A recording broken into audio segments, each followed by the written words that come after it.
You are listening to This is Oklahoma, hosted by Mike Hearn, telling stories of Oklahomans and those that have made it their home. What's up, guys? Welcome back to another episode of This is Oklahoma podcast. Mike Hearn here, your host, back with another episode. Excited to share this episode with you today, but before we do, I've got to thank our sponsors. First of all, the Oklahoma Hall of Fame. They've been a huge part of this podcast for the last few years. So the Oklahoma Hall of Fame have been sharing Oklahoma's story through its people since 1927. For more information on the Oklahoma Hall of Fame, go to www.oklahomahof.com.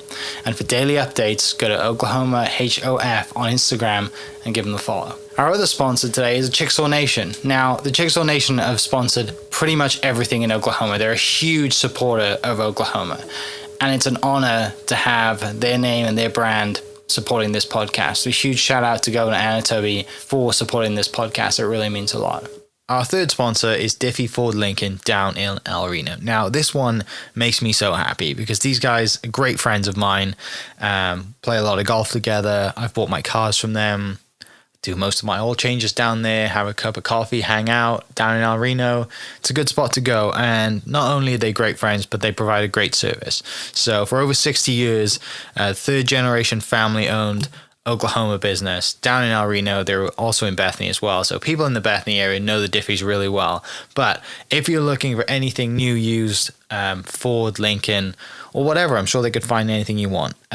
Check them out, diffieford.net, and then on Instagram at diffiefordlincoln.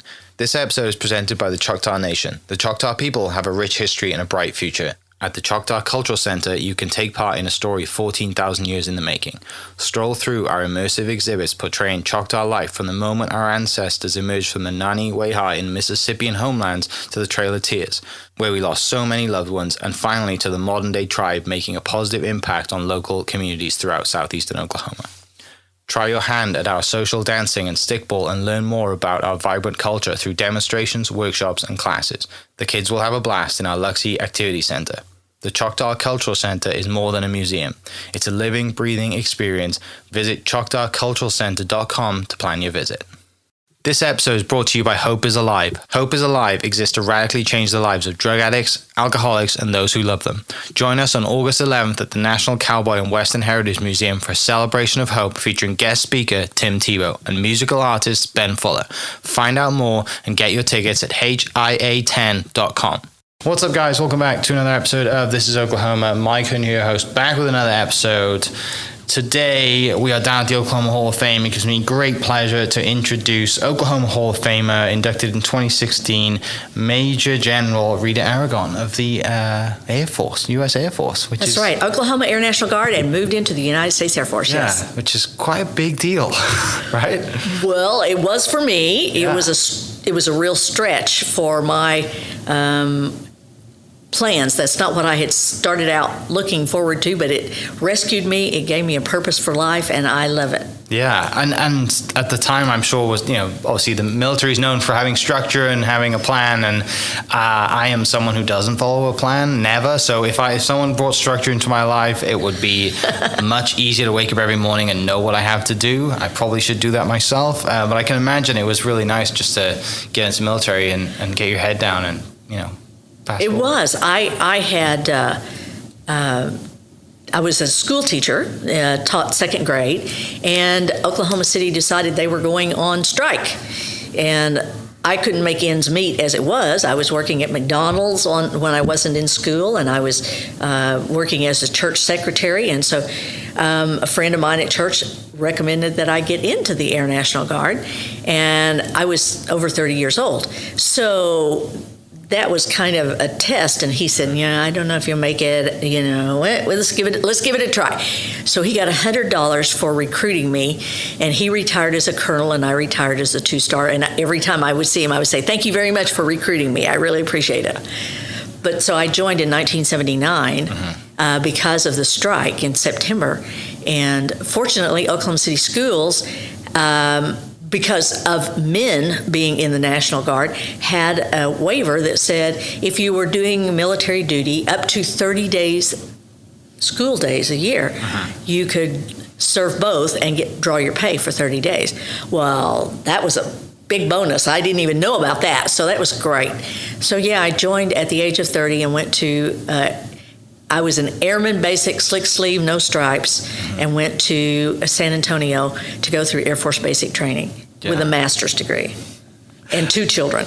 How was that, going to San Antonio for basic training when you're around probably whippersnappers that are 18 to 20 years old? Well, I'll tell you what I thought, because I had 2 little tiny girls, 1 and 2.5, and I taught second graders. I thought, this will be delightful. I'll be with adults. I'll be able to, just do my stuff and not have to worry about taking care and rubbing noses and taking potties and whatever. And I got in there, and they were 18 and 19-year-olds, most of them. There were a few older women, but none of them as old as me. And I got there and figured out real quickly I liked the little kids better than the big kids, because the big kids were crying, I want my mama. And of course, that's the first thing they tell you. Don't let the techs see you cry, because then they will hone in on you and bear down on you. And it's everything you've ever heard of a basic training being, except that since I was the oldest person, the very first night there, they started me as the dorm chief. I said, I don't even know what that means. What do I have to do? And it was specifically make sure everything gets done and make sure everybody is in place when they're supposed to be. And I'm going like, so I'm still lining kids up to go to, yeah, that's right. That's what you're doing. You're a natural teacher. That's right. And it worked out real well. Normally they rotate that odious leadership position, and you had line directors, and so we had 4 columns, and we had 4 line directors every day, and I remained the chief. And so it was really fun, because that's what everybody called me. They didn't call me by my last name, which we called everybody else by their last name, but they just called me chief all the time. I didn't understand the significance of that in the Air Force until we started having to learn all the ranks and the symbols and all that thing, which is part of basic training. And of course, chief is the highest grade for an enlisted person in the United States Air Force. It is also in the Navy. So, and having very little Native American background education, I knew who the chief was. That's the guy who's the leader. And in this case, it was the gal who was the leader. Yeah, brilliant. So you said, the Oklahoma City Public Schools goes on strike, which kind of forces your hand and forces you to take this opportunity from a friend and go into the military. Where does education, where's the love of education come from? Do you grow up around teachers or parents teachers? Do you want to be in education growing up? No. Okay. I'm an ancient woman, and when you were my age, you had 2 careers you could go into.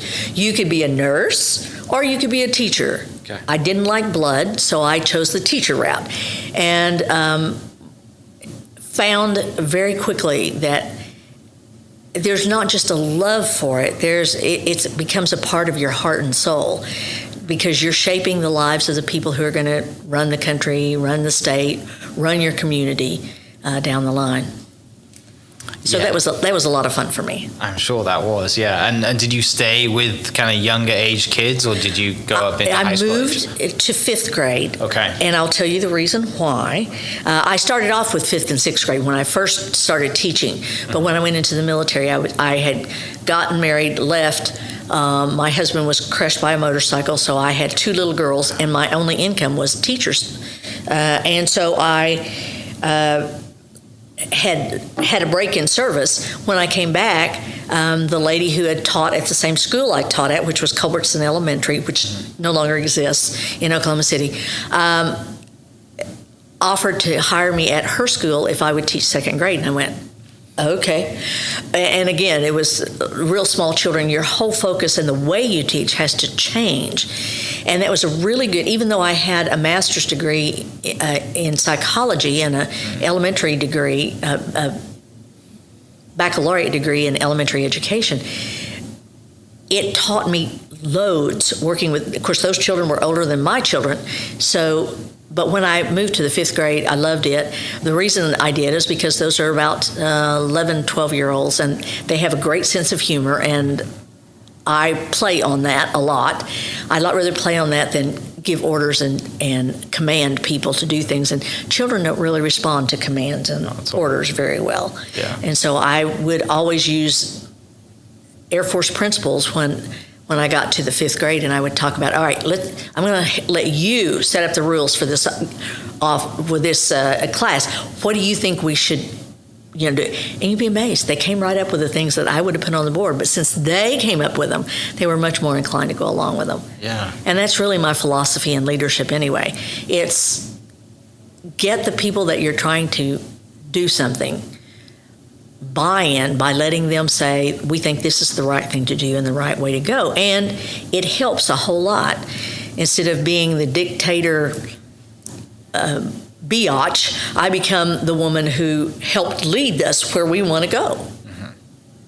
Yeah, and you're right. At that age, you're 11, 12, 13 years old, I remember when I was at that age, there's so much going on in your life. You also think you're invincible. You're made of rubber and magic. That's right. You can run the world kind of thing. Nothing's going to stop you. And I'm grown up, leave me alone. Yes, exactly. So I can see why that was so powerful to say, hey, take ownership in this, and how do you guys think it works? And I'm sure you've seen that transpire through every single age range of your leadership career. That's exactly right. That is exactly right. Sun Tzu's theories of war, I studied in Air War College, and one of the things that he said is kill one, impress 1,000. And so the first day of school, and I did this as a principal, I told my teachers, the first day of school, you set your guide on. Where are you going to be? What are your rules? How are you going to get? And and be staunch. If somebody breaks the line the first time, boom, you lower the boom. And you don't have to do it for the rest of the year. Everything is cool and clean, and everybody behaves well. When I got my first command, that's exactly what I did. I had a gentleman who was not behaving well, and I wrote him up, and I wrote him up twice, and I took him to my commander and said, I want to get rid of this guy. And they went, oh, you can't fire a chief. And I went, oh, I think I can, if I'm the commander. And they said, well, you'll have to go to the wing commander. So I went to the wing commander, and he said, so tell me what steps you took. And of course, I'd been a principal, so I said, you write it up, and you counsel every time, and you talk to them. And he said, then fire him. And I did. Boy, the news traveled like, shockwaves. Sherman moving through Atlanta. And I never had to do that again. Because when I would be moved to a new unit to take them over, the first thing they'd all start talking and say, who's she coming after? Who's she coming after? And the truth was, I never was after anyone. I just wanted everyone to do their job and to behave.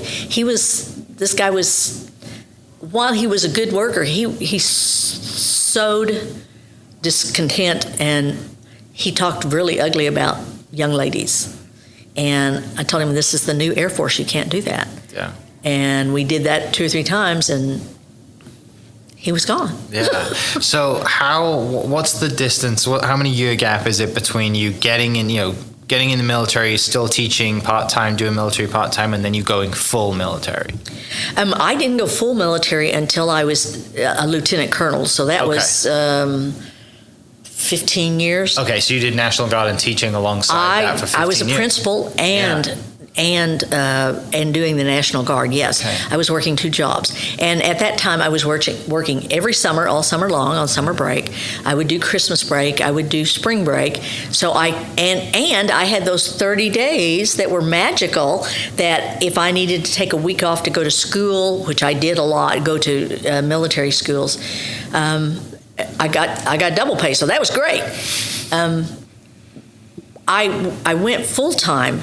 I was a lieutenant colonel. That was as high as I was going to go. There was no opportunity for me to advance to colonel. And I knew it, and I had my nose to the grindstone. I'm going to do this for 5 years, and everything will be great. And I got a call from a tall fighter pilot guy who happened to be the adjutant general of the state of Oklahoma. And he said, your wing commander tells me you're very trustworthy. I said, well, thank you. I hope so.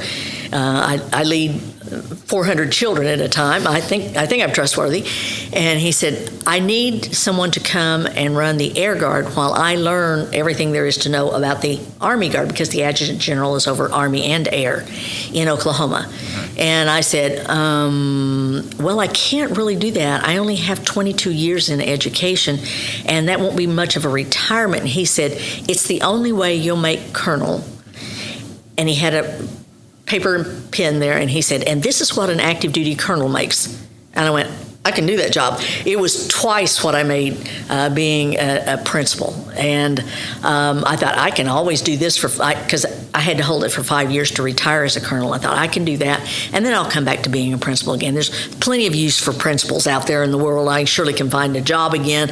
And so I did.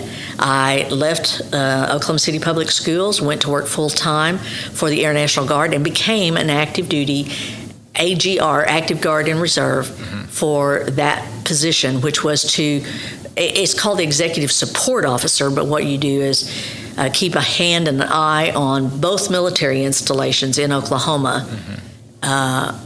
And that, of course, led to the other promotions. So yeah, no-brainer. But I had no idea. I thought it would be the one shot. Thank you very much. I'm excited to make colonel. I am thrilled to death to have the opportunity to serve. Thank you very much. And yes, I will do it. Now, it was very long days, and the adjutant general's time was consumed with the Army. They were twice our size, twice, maybe 3 times our size, and in numbers of people. And he knew air, obviously, very well, because he had commanded the Tulsa wing and had also been a real 2-star doing a job in PACAF, or Pacific Air Command in Hawaii. Tough job. But somebody had to do it, and it might as well be him. And so I didn't get to see him normally until after 5 in the evening. So even though I came in at 6:30 in the morning, I was usually there till 7 or 8 at night. But my husband was a workaholic too, my new husband.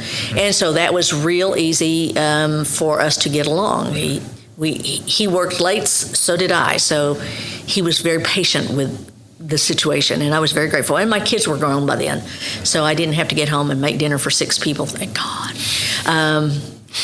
Life was much simpler then, even though I worked long hours and hard hours. But it was very good, because just like when I was in the wing, I was moved to all 3 groups in the wing to command. So I learned all the details about their organizations and how they ran and what had to be done. And I tell people all the time, I'm not a military magician. I am not even a good historian. But what I do know is people and money. And when you move into a new position, that's what you have to make sure you know. What are the people requirements for this? What are the money requirements for this? And if you tend to that, then everything is good. And one of my favorite stories to tell is about going to the fighter unit in Tulsa as the new commander. That's after I got my first star, commander of the Oklahoma Air National Guard. And I put on my flight suit because I had been a commander in operations, because I was in the back end with Air Medical Evacuation Squadron, another one of my lives. And I put on the flight suit, went in and took my best fighter pilot stance, hand on hips. The hip bone is where I don't know why they think that's important, because they don't use that. But anyway, and I said, so tell me, do you want me to tell you, as the commander of the Oklahoma Air Guard, how to fly those little lawn darts out there? All the air in the room sucked out. And I went, let me tell you what. Why don't you take care of the flying mission? Make sure we get no mishaps. Make sure we get no write-ups. Make sure no one puts a plane in the ground. And I'll take care of your people and your money. And you could just go, they all just kind of wilted and went, oh, okay, all right. So you're going to get us more money. I said, that's my job. That's my job. And so from there on, we got along just dandy. And it was not hard in Oklahoma City, because I'd been in the wing forever and they all knew me, and they were all a little scared of me. Yeah. And a little fear is good. And that's what, the Bible says, a little fear of God is good. Yeah, no, you're right, because you've always got that in the back of your mind. Like, that's right. I have consequence for all my actions. And that is a big part of leadership, I think, is know what the picture looks like outside your realm. Know who the big players are and what the big problems are. We talk about the rocks, what the big rocks are that you have to be able to move and get ready to do the mission. And fortunately, that was people and money in every situation I went into. If you know how to arrange people and get people to leave, hopefully on good terms, then you can make all kinds of accomplishments and move forward. So that's how I got my first star. Yeah, that's amazing. So one thing I've read in your bio is kind of just, obviously the patriotism and you're basically on America's team, right, when you're in the military. Absolutely. And my granddad was a military policeman in the UK, and he tells stories about the first time he saw an American, and he always says that their uniform was immaculate, they looked incredible. My question to you is, when you take this opportunity to go to San Antonio, you're doing basic training, you're probably putting that uniform on for the first time. Do you feel it then, or does it come later when you're just it's immediate. Instant? Okay. Basic training goes like this. The first 2 weeks, you're too stupid to know how to fold your underwear. The second 2 weeks, okay, we've accomplished that task, and you've started learning the history of the military and ranks and insignias, and okay, so maybe you can stay in our service. Mm-hmm. The last 2 weeks, you can leap tall buildings in a single bound.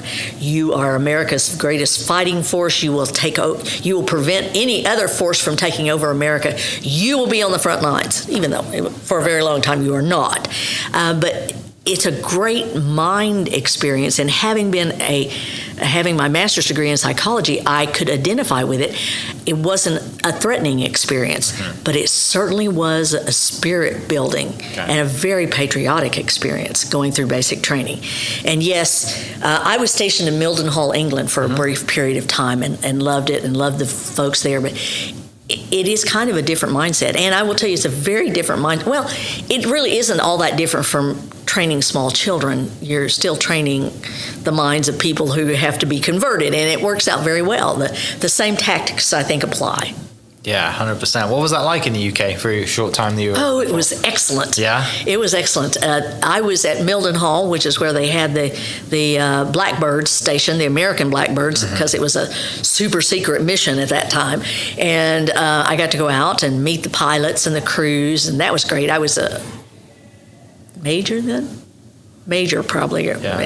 And yeah, so it was very exciting. I loved it. I can't say an awful lot about the food. Food open. The only thing we do well in the UK is Indian food.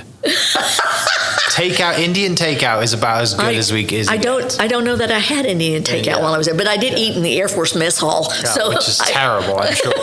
It wasn't bad. They tried to do the take on American food, so it was all right. But I did learn to drink beer there. I had never drank beer. And that warm beer. And warm beer at that. I won't say what the Americans call it, but yeah, I'm sure you're familiar with it. Yeah. But the people were fantastic.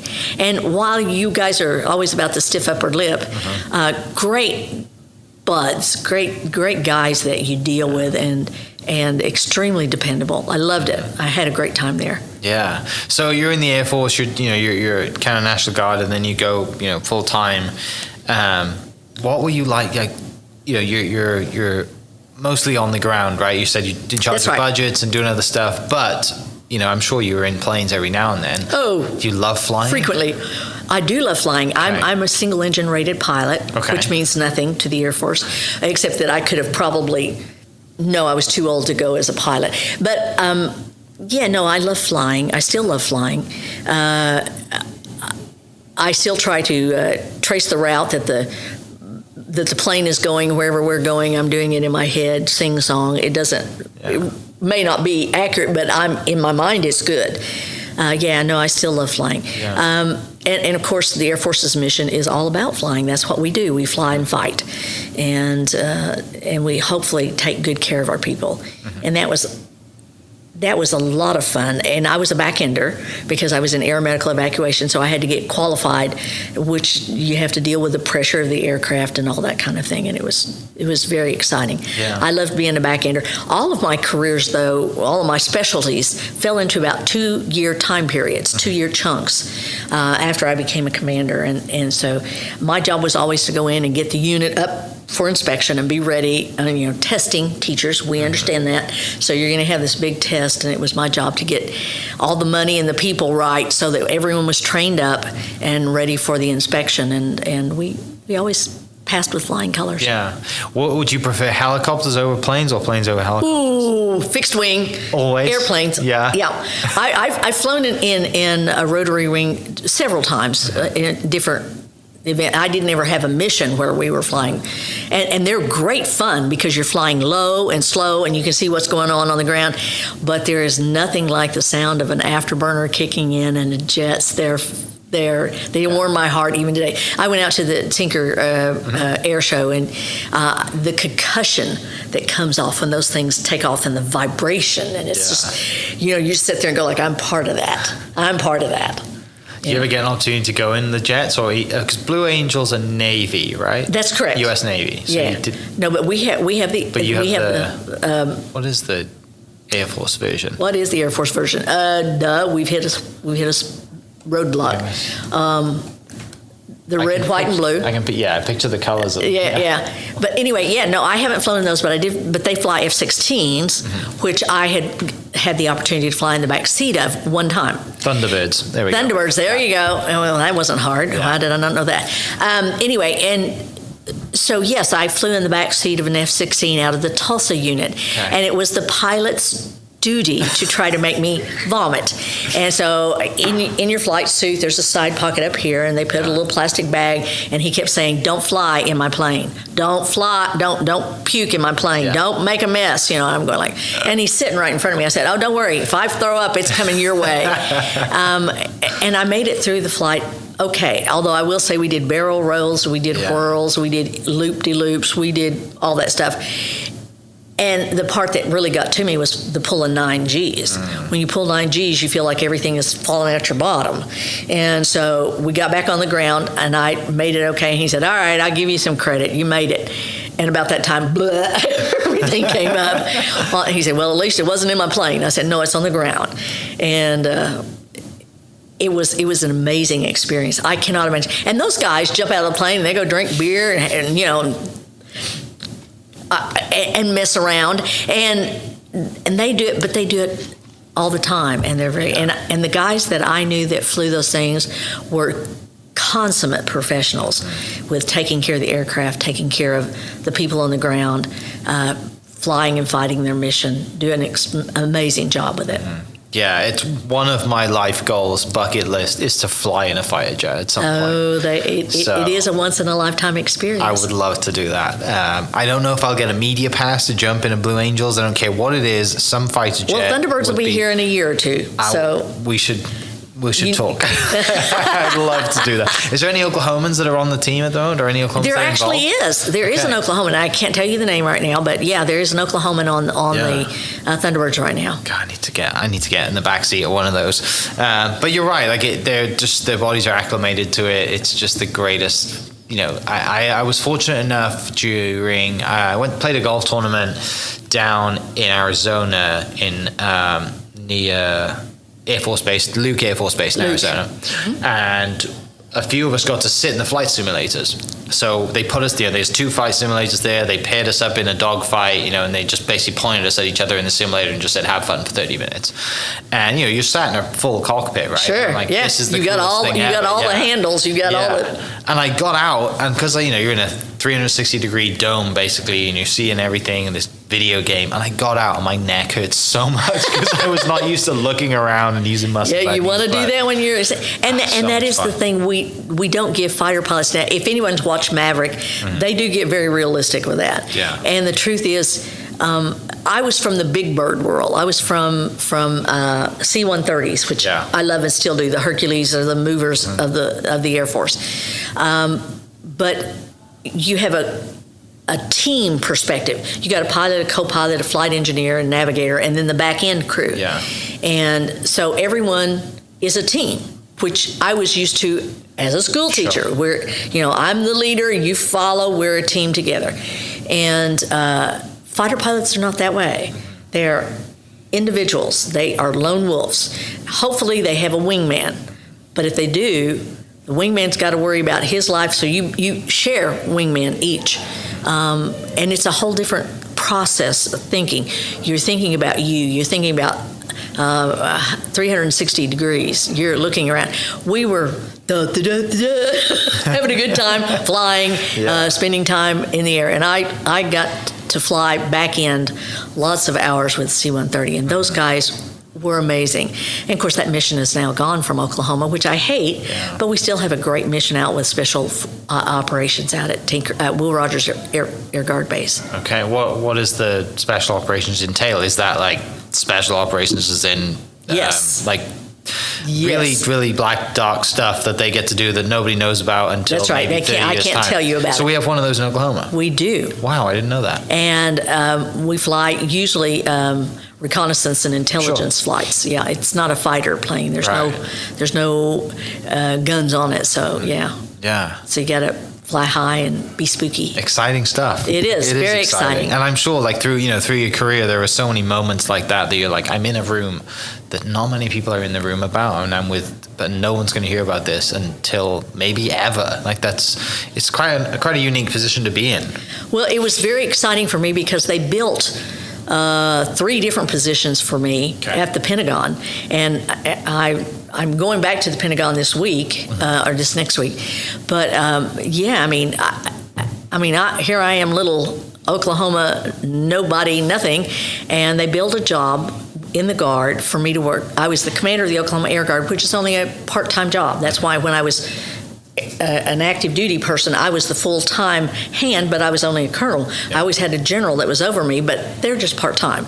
And so that was a part-time job. So the director of the Air National Guard built this job, and he said, I want you to come because you know people and money, and we need you to go to work as an assistant to the Secretary of the Air Force for financial management and get money for all the Air Guard. Remind them that we're doing missions, we got to have man-days, we got to have people, we got to have money.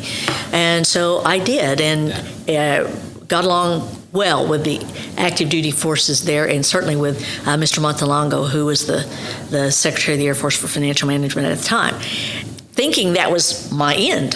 Right. And I go to the Pentagon, and I'm really overwhelmed. I mean, it's where the big dogs go to use their powers of persuasion. And when I got the second star, I actually went to Air Force Base in San Antonio to the Education Training Command. And I was the assistant to the commander, who was a 4-star, for all the education and training for the Air National Guard, all the Air National Guard.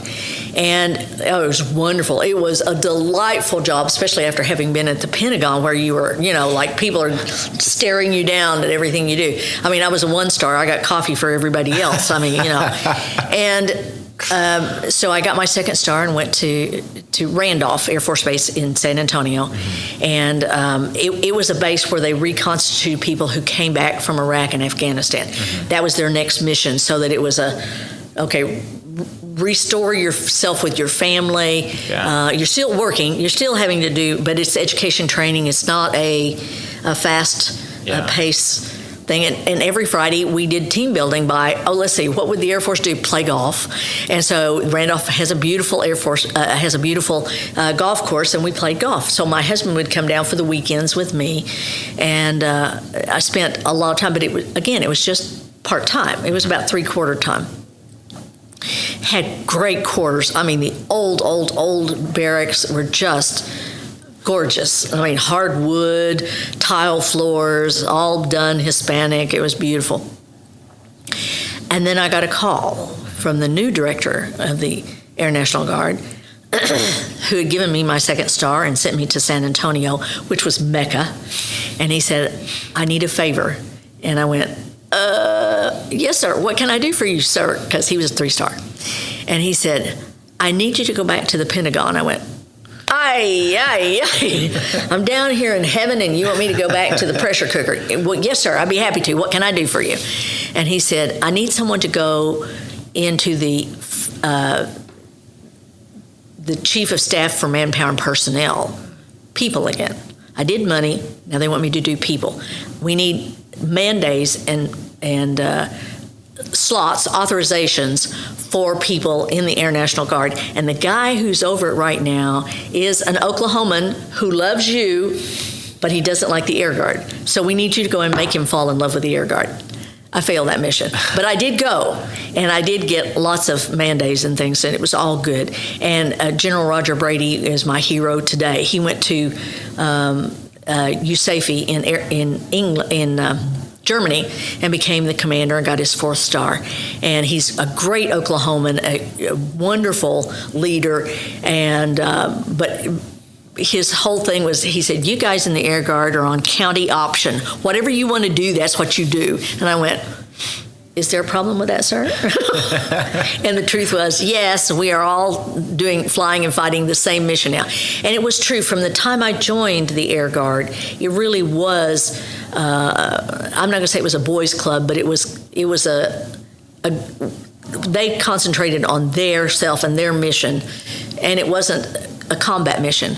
Once we got into combat, we became one force with the active duty, the Guard, the Reserve. We were all one force. We had to fly and fight the same way.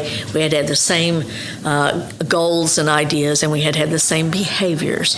And that was a little difficult for some of my Air Guard brothers to think, I joined the Air Guard, not the Air Force. It's the same thing now. So come on, suck it up and let's go. But I loved it. But when General Brady went to USAFE, I went in and told the commander, because there was a lot of, I'm not going to say hostility, there's a lot of pressure there in that place. And it's because that's where you make the plans that fly and fight in the defense of this nation. Not just Air Force, Army, Navy, Marines, and Coast Guard are in there.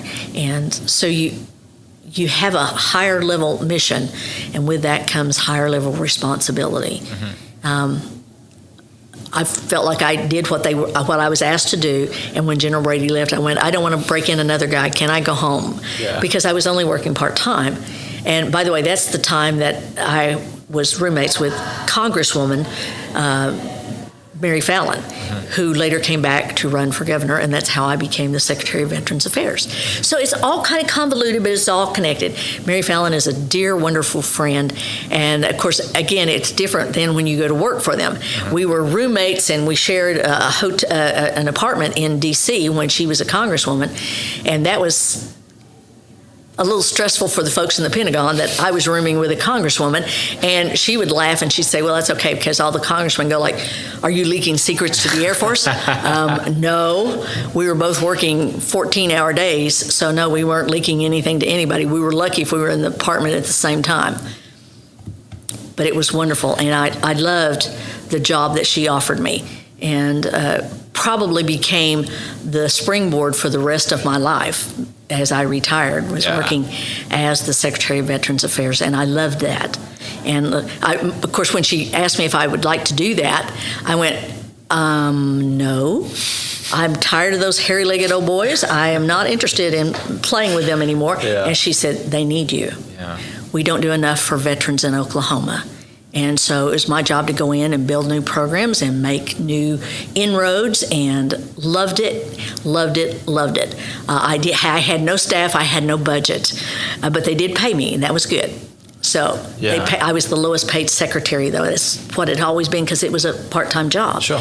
And I made it a full-time job and loved it.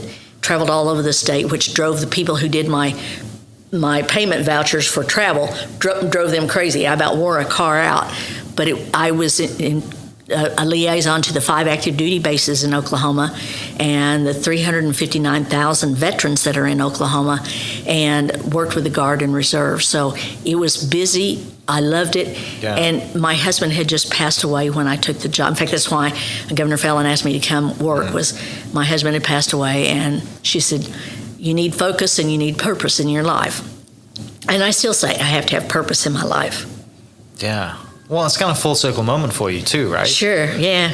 It's really cool to have that position and be in a position, but also you can relate to all the vets out there because you're part of the team.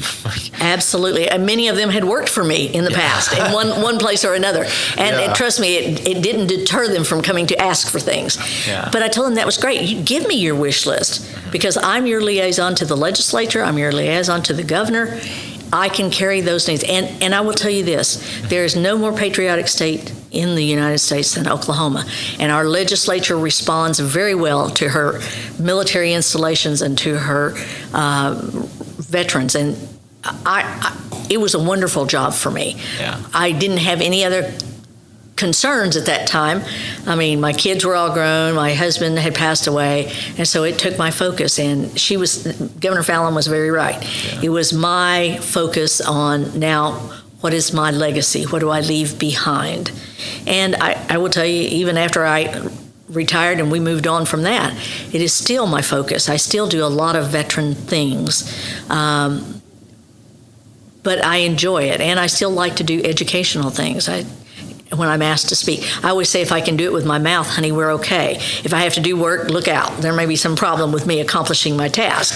So I do a lot of speaking engagements, and when I sit on boards, I try to remember that I'm representing a body of people that need a voice. Yeah. Well, and looking over, obviously, your bio and everything you've done, and you mentioned, when you had to, you fired that chief, right? And you had to go up the level and go to the right person to actually get the clearance to do it. But I remember you saying that, this is the new Air Force, right? This guy's made some bad comments and didn't really probably, thought that he was, doing things that everyone had done it in the past, right? Well, I was the first woman commander. That's what they were not say. used to someone being in those positions. Mm-hmm. That was not one of the good old boys. Yeah. So it took a while for it to sink in, but once it did, and now we have lots of women in leadership positions, not only in the Air Guard, but the Air Force is full of wonderful women. And, well, all the services are. I will tell you, the Navy stepped forward first. The Navy was very engaged in diversifying their workforce, and they gave women jobs on ships and big jobs. We have women that command flat top aircraft carriers now, so it's very exciting. It's a new day in a new world. How little 75 years ago, when President Truman signed the Inter-Service Act, he had no concept of what was getting ready to happen. Now, we're only about 22% of the women are only about 22% of the fighting force or the military forces. It varies from branch to branch, but you're, a fifth or almost a fourth of the fighting force. And we stress that there are different positions that women really excel in. And those things that take multitasking, thinking, and forcefulness do exceptionally well. Yeah.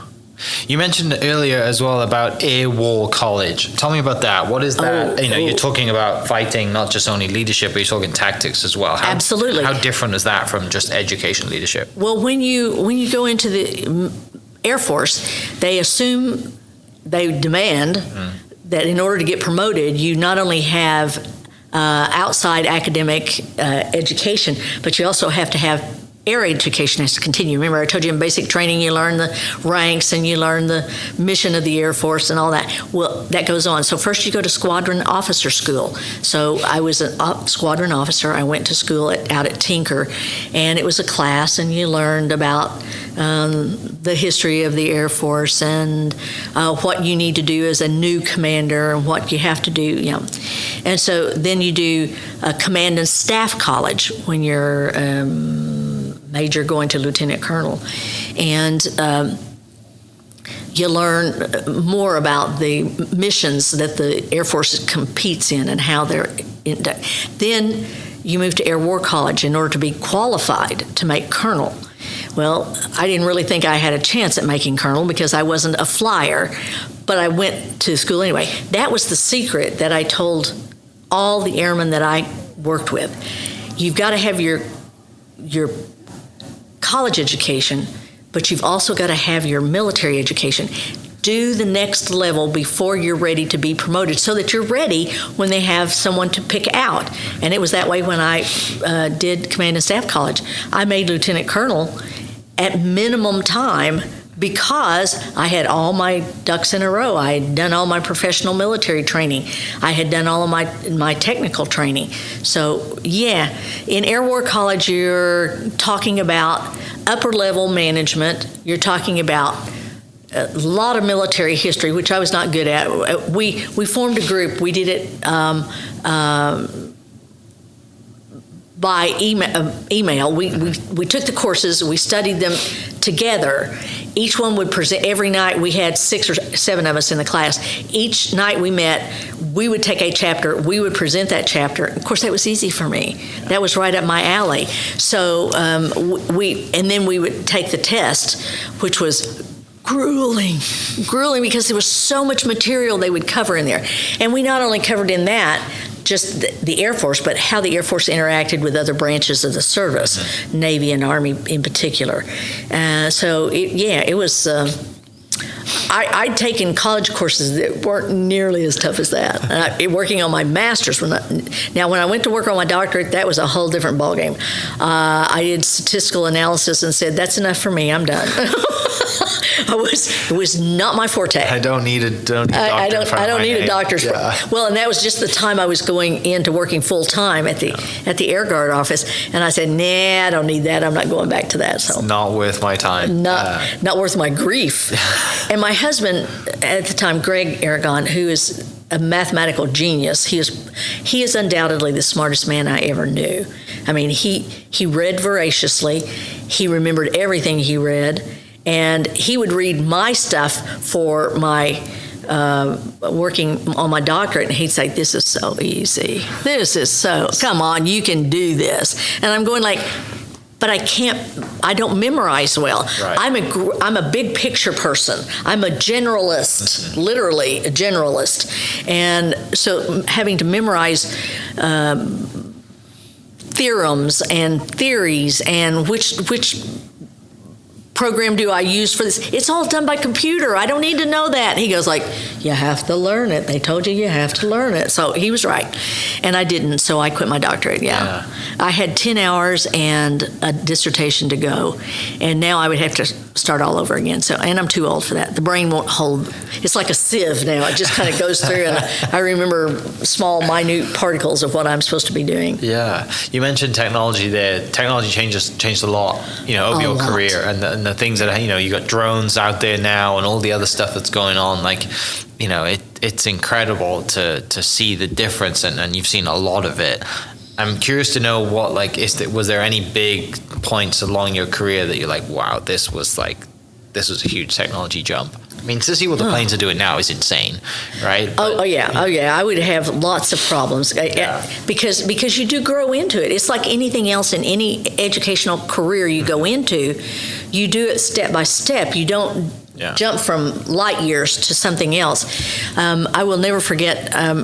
I was working at the Pentagon, and they were sending me out to Luke Air Force Base to do something, and they sent a couple of Air Guard bubbas along with me, and they were my escorts, and we're in a little King Air, and we fly up to Luke on-ramp, and they're parking us, and here's this great big flashing sign, welcome Major General Rita Aragon, and they looked at me and they went, they think you're somebody. And I said, well, to them I am, to you I'm another bubba, I'm a guard babette, and I would do that with active duty forces. I would say, I'm a guard bubba, and they would say, no, you're the babette, and I would go, yeah, you're right, I am, yeah. But it is one of those things where you have to have a dual thinking mind. And yes, I had so many wonderful experiences. And that hopefully will come out in my book. We'll have a lot of the different experiences and people that I met and places that I got to go. I got to travel all over the world. I got to do, one of my favorite stories to tell on my husband is charm school. When you become a general officer, they send you to charm school. And it's to learn how to eat correctly in a big group environment. I mean, they set places with 8 utensils on either side and 3 plates, and it would boggle the mind. But my husband was going to be the only man for the spouses. The spouses are required to go with you because they have to know how to entertain and welcome distinguished visitors too. Usually they call it dining with diplomats. And so, my husband said, I'll go, but I'm not folding any damn napkins. And I go like, well, I won't ask you to fold napkins, but, just kind of get a lay of the land. He's going like, this is going to be awful. And after the first day, when they split us up, and spouses went, all the wives and Greg went one way, and I was with the guys, which I was used to being in a male-dominated environment. And so that night I said, well, was it just awful? Did you have a terrible... No, I have to be there early tomorrow. The girls are counting on me. And I went, ay, ay, ay. And he loved it. And became, kind of a wild man after that. But the military is a family organization. Not only are you family with the Air Force or with the Navy or with the Army, your family becomes part of it too. Yeah. And they say, we recruit an airman and we get a whole family. And that is true. And the family has obligations. And because on active duty, they transfer you and move you around so much that it does take in the whole family. Yeah. And as commander of the Oklahoma Air Guard, it was my job to make sure we took care of families and all of those who served. And fortunately, we didn't lose anyone under my command, but we did lose some Army folks. And it was my job to meet with the women. Because I'm a woman, it was my job. They didn't have a female general in the Army Guard. So they asked me to meet with the spouses and talk with them and try to help allay some of their anxieties and move forward. And I treasure that. I treasure that they asked me to do that. It was a great experience. A Senator Inhofe had me come to Tulsa, and they provided a dinner in a home, and we all sat down and talked about stuff. And I told them at that point I had lost my husband, and I said, I've lost my husband, and he was a brilliant man, and he had brain cancer, and he turned into a little child again. I said, most of you were newly married. You didn't have long. There were a couple of them that were there. They'd been married 12 or 13 years. And I said, I don't know which is worse. You haven't built those memories with someone, and so you feel that negative loss. I never got to do that. For those of us who had time with our spouse and you lose them, and particularly if they are degraded, you go, I had all these great, wonderful memories, and now that is lost. And so, it allowed me, it gave me good therapy talking to them, but it gave them an opportunity to talk to someone that they felt like had shared the same kinds of experiences that they had. Yeah. So the book, which you just mentioned, it's coming out. It's not finished yet. It is not finished yet. Bob is working on it. I'm sure he's working on others as well, but he's working on it. Is there things in the book that because you've served in such a high role, do you have to send the book off to the military to get it checked before? No, I do not, and I will not. Okay. There's so many things out there. No, you're right. Well, I don't reveal secrets. Yeah. I will never reveal secrets. I still have that oath. Yes. To guard and protect the military operations. Although I would tell you, with the missions changing, I probably wouldn't know anything. Tell anybody anyway, but no, I don't have to get it cleared.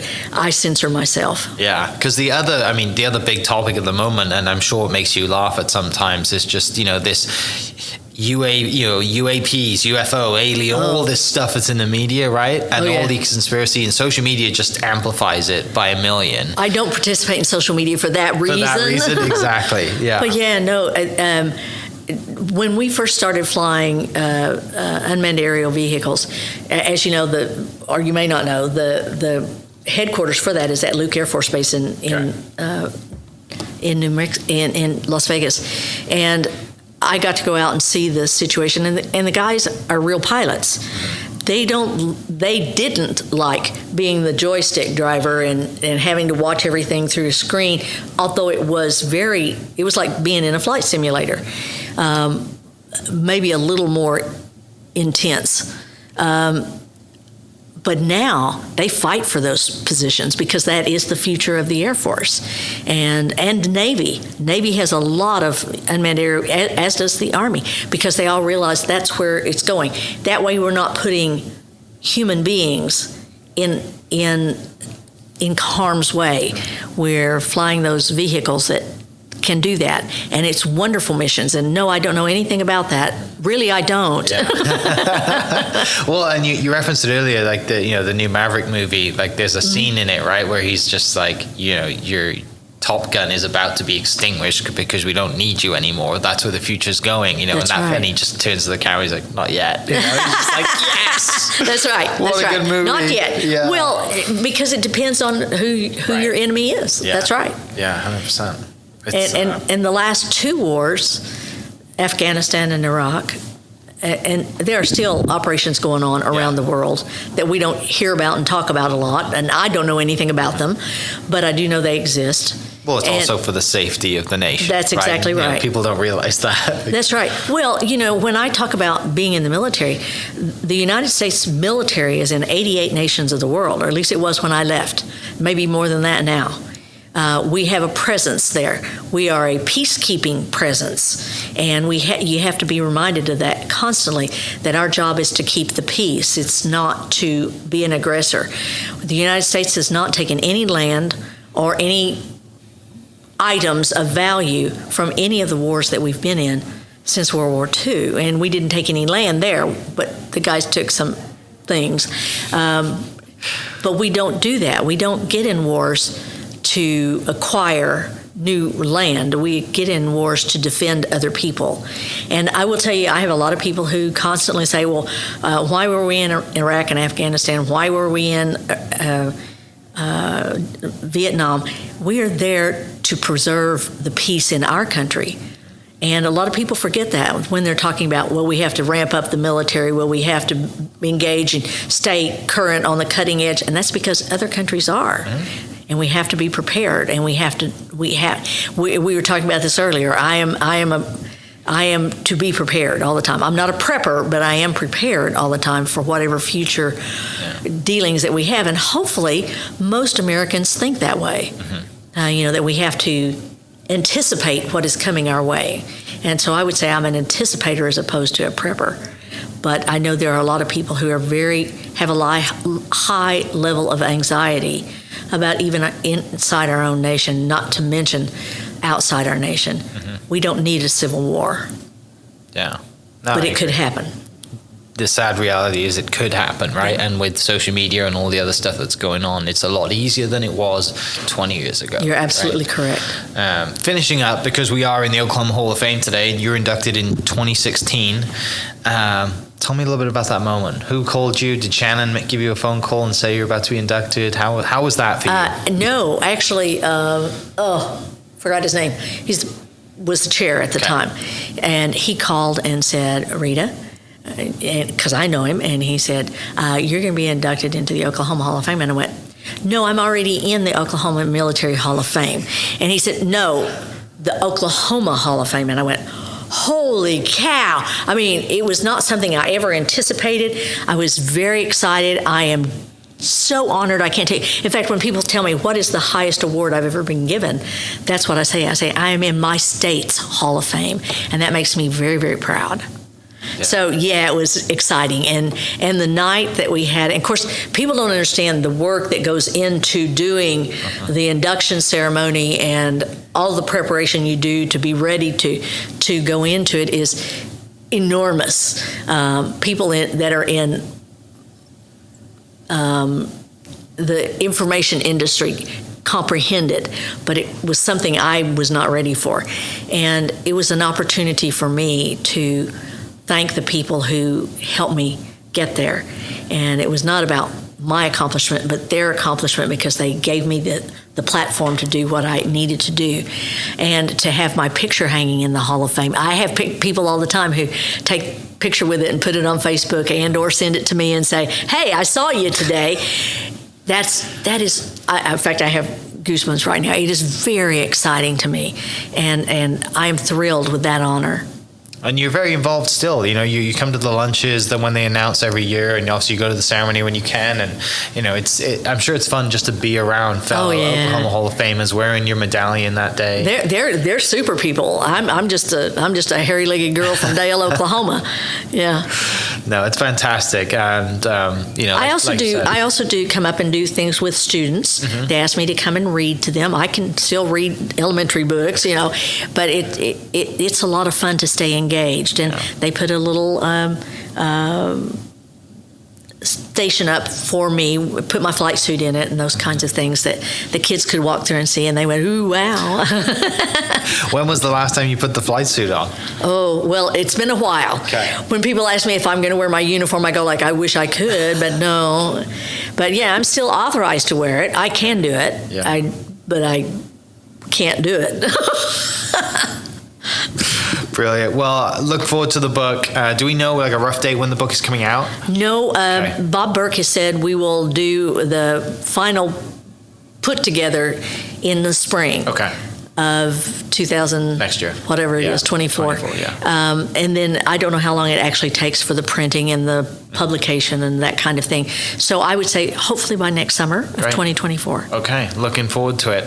Thank you so much for coming in. Thank you so much for sharing so many great stories. For everyone listening, I will put the link to Major General's bio in the description. You can go and read some more, and then whenever that book does come out, we'll push it as well. So thank you so much for coming in. We appreciate it. And for everyone Thank listening, you.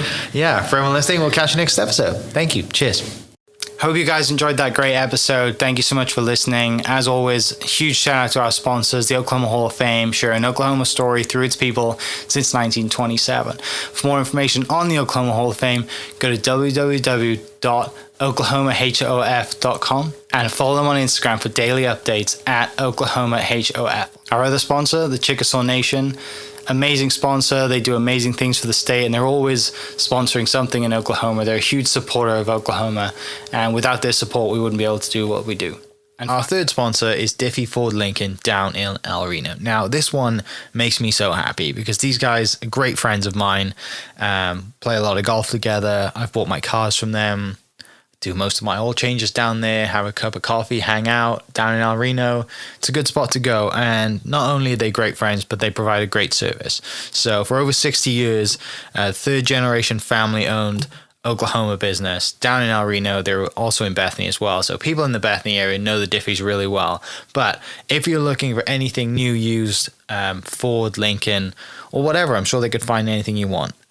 Check them out, diffieford.net, and then on Instagram at diffiefordlincoln. This episode is brought to you by Hope is Alive. Hope is Alive exists to radically change the lives of drug addicts, alcoholics, and those who love them. Join us on August 11th at the National Cowboy and Western Heritage Museum for a celebration of hope featuring guest speaker Tim Tebow and musical artist Ben Fuller. Find out more and get your tickets at HIA10.com.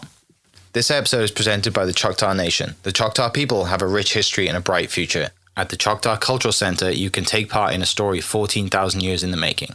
Stroll through our immersive exhibits portraying Choctaw life from the moment our ancestors emerged from the Nani Wehi in Mississippian homelands to the Trail of Tears, where we lost so many loved ones, and finally to the modern-day tribe making a positive impact on local communities throughout southeastern Oklahoma. Try your hand at our social dancing and stickball and learn more about our vibrant culture through demonstrations, workshops, and classes. The kids will have a blast in our Luxie Activity Center. The Choctaw Cultural Center is more than a museum. It's a living, breathing experience. Visit choctawculturalcenter.com to plan your visit. Thank you for listening. We are inspired by those around us and hope that you are too. Make sure you subscribe to this podcast on your favorite podcast platform and leave us a review so we can keep telling your stories. For more great Oklahoma content, follow This Is Oklahoma on Facebook and Instagram.